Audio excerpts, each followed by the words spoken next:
আমি আজকে পটলের পাকোড়া বানাবো।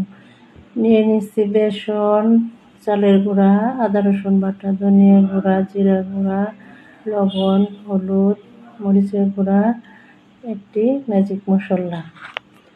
সব উপকরণ একসাথে মিশিয়ে নিব। পানি দিয়ে একটা ব্যাটার তৈরি করে নেব। এবার দিচ্ছি একটু সুজি, একটু সাদা তিল স্বাদ বাড়ানোর জন্যে।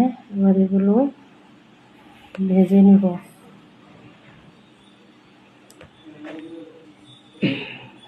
দুই পাশ উলটপালট করে ভেজে নিচ্ছি, ব্রাউন কালার করে ভেজে নিচ্ছি। এবার এগুলো নামিয়ে নিব। এই তো হয়ে গেল আমার মজাদার পটলের পাকোড়া। সত্যি খেতে অনেক মজা হয়েছে।